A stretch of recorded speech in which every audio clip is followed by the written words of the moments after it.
All right, what's poppin', everybody? It's your boy Armon, and we're back with another video. Get in here, get in here. It's time to get into some things, okay? All right, so today is a little bit of a trigger warning. Some people are gonna feel away. We're talking about, LGBTQ topics. We're talking about we're talking about a lot of different world controversial issues. So I just want you guys to know, trigger warning, because we're getting into it, okay?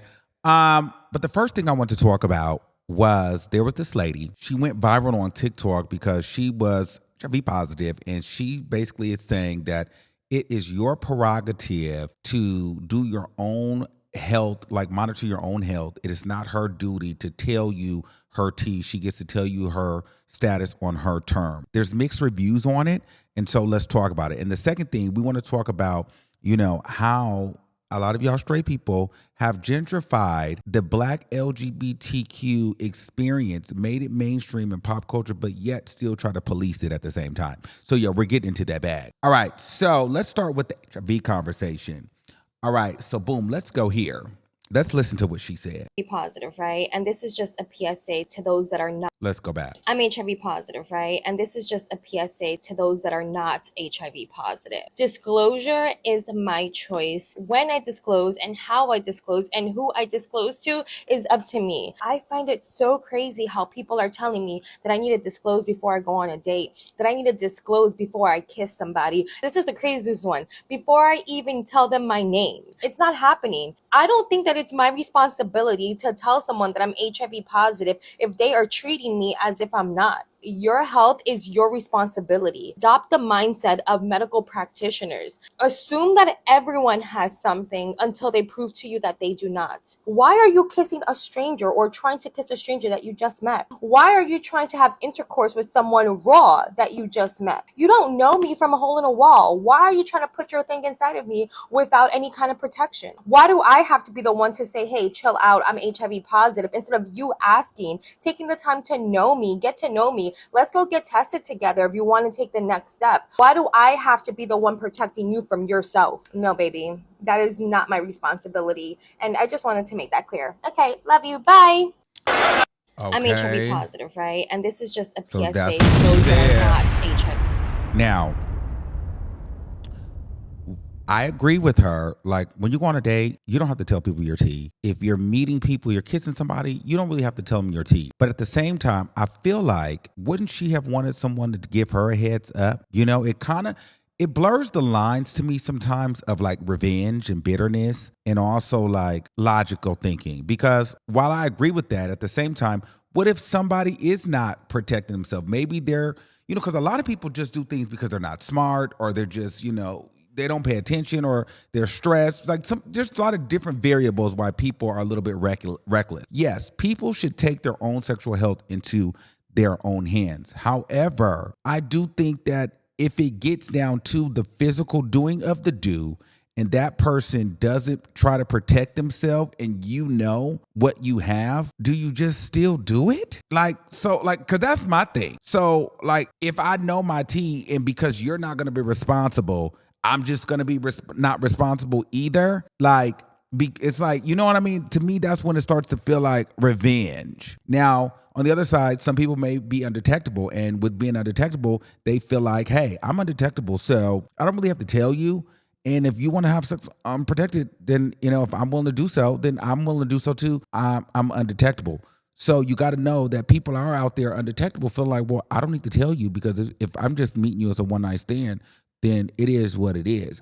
I don't know. Subconsciously, in my mind, I don't think I could do that if I knew that I had something and then sleep with somebody, even if they were trying to have me without a condom. If I knew I had that, I couldn't do it. My conscience would tear me up. To me, I personally couldn't do it, but I know a lot of people out there do it. But even in my situation, it's I will never just be out there, sticking my thing or letting people stick their thing in me. Just would know, you know what I mean? And of course, people have tried, but I know. But also, that's why you have to be on your PrEP. You have to take your Doxy PrEP, all those things, Doxy PrEP, all of those things. But it's just even still in my mind, I just be thinking, I think everybody got it. Okay. And then the smallest little hair bump on me, I'm freaking out. It's no shade. But, it evolved so much. But I just find it that people that are positive, they like are really on this kick of like, it's your responsibility to protect yourself. I don't want to tell you. I don't have to tell you. And I get it though. Like I get why. Because it's like you don't want to be judged. It's uncomfortable. You can actually, it's lonely sometimes. It really, really is. So I get why people don't want to share it, but it is also the part of the reality. And you never know, like if you did share it, maybe a person might be more comfortable with you. But on the flip side, she does have a point. It is your job to ask the question. As uncomfortable as it is, ask the questions. And yes, people may still lie, but then when people get into lies, that's different. At least you tried to ask. Some people don't even ask. They just start asking. And then what I think is very interesting, a lot of times gay people, we're known to, have that, right? But women, you would probably look at her, most men would look at her and think, oh, well, she's clean because she's pretty. She looks good. They wouldn't even think. But now you got her out here like, I ain't going to tell you. So I think it's a wake-up call to people because remember we had the YouTuber Justin J. He was out here saying, I'm not going to tell you. Like, and he would have sex with you with no condom and wouldn't even tell you. I mean, really low down. I don't know. That's just crazy to me. But at the same time, if you going in there with no condom, then you know the risk that you want. Or, so I don't know. It's just a catch-22. I just couldn't just do that. Like, you know what the tea is. Even if this person is being irresponsible, if nothing else, you know what that feels like. Because somehow you were irresponsible because that's how you got in the situation, right?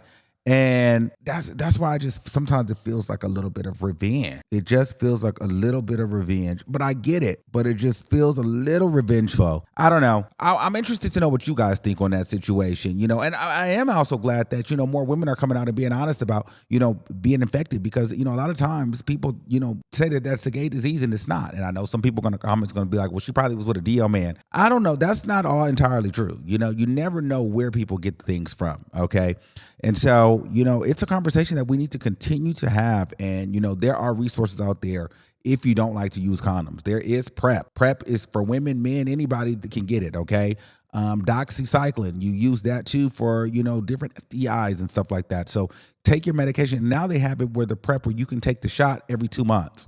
So you don't have to take the pill. Or even if you're not really active like that, they have PrEP on demand where you can take it as you're active, if you don't like to take a pill every day. So I don't know. It's a very interesting conversation and very touchy because you don't know who is affected and who's not. But I think, if we take the stigma away from it, right, but then also make people feel comfortable about expressing themselves, they wouldn't hide it as much. But at the same time, too, we have to take responsibility for our own sexual health because there are people out there that are knowingly infected and they're not going to tell you. And they're just not. And to me, that it is a little bit dangerous, but you have to protect yourself because clearly people ain't going to try to protect you because, unfortunately they feel like no one protected them. So it is what it is. The next thing I want to talk about, clock it.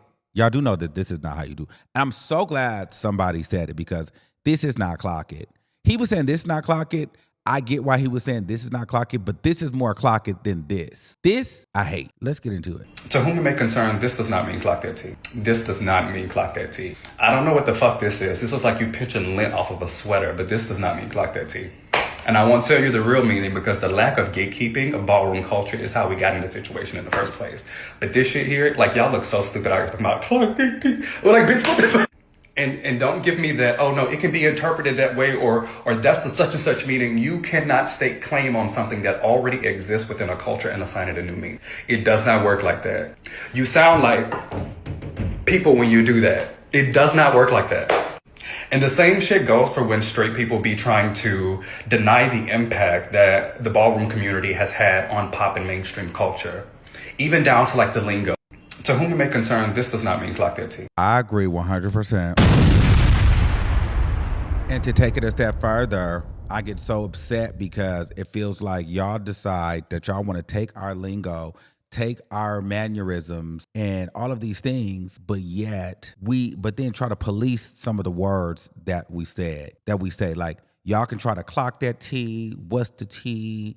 this, that, the third, shade, ate that, eat it. You thought you ate that, gagging, but we can't say fit. Girl, please. Y'all have gentrified and quantified our whole underground culture. Now, to me, you can clock that, but it's really like, girl, you ate that. These are your 10s, bitch, period. It's more of a complimentary, like, yeah. You know what I'm saying? It's like, all right, when a girl does her dips and she eats a performance up, or she clears the stage, or she looks really good.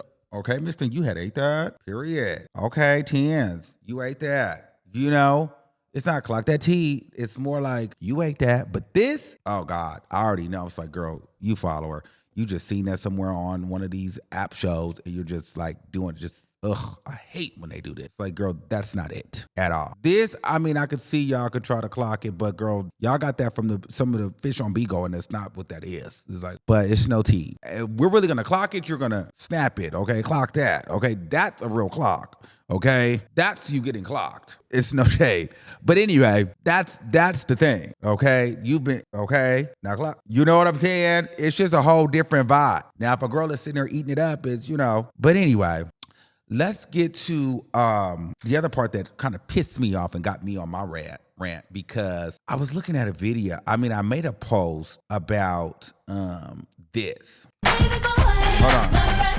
And this walkthrough, and this girl in the middle, she's a bartender. This is Cardi B and her friends. They were out. I don't know. I don't really know. Really don't care what it was at. But this woman is sickening. You hear me? She's tall. Body is crazy. Face is sitting. Titties are pooched and perched, okay? Mind you, she's walking next to Cardi B, sitting Cardi B down, okay? The other girl, I don't even know. She just, like, it's no shade against her, but she doesn't even stand a chance. But, and I had said, what did I say? This thing in the middle is fish, okay? So now y'all know the definition of fish. This got 3.5 million views. People were in the comments telling me that she's not transgender, fish is transgender, and this, that, and the third. And I'm thinking to myself, are you people retarded? Fish does not mean transgender, okay? When I said that, I meant this is a biological sickening woman. This is an epitome of soft and cunt, honey. This is the epitome of femininity, okay? This is fish, honey. This is Ariel. This is the Little Mermaid. This is tuna. It's a fish, okay? This is what the trans girls aspire to be. This is what they want to look like. This is the blueprint. It's cunt. Okay? Natural, fish, born, biological kind. That's what that means. The definition of, okay? But I got so triggered because it was like people trying to tell me what it is, and y'all still, a person walking around doing this cannot tell me what fish means. If you still clocking T, you can't talk to me about what fish is. Okay? And I just get so irritated because it's like, girl, y'all be trying to police all of our stuff, but don't really know what you're talking about. And then don't take the time to do the research to understand where it derives from, or are willfully ignorant because you want to be offended by something. However, you've got rappers down to singers, from men, female, actresses and actors have taken all of ballroom, underground, black LGBT culture and gentrified it and made it comfortable for them. But yet it's a problem when we use our own stuff. I don't like that. So I just wanted to get into that a little bit. So those are my thoughts on that. I'm interested to know what you guys' thoughts on all the topics that we talked about. Until next time, keep that same energy, and we'll see you soon. Peace out.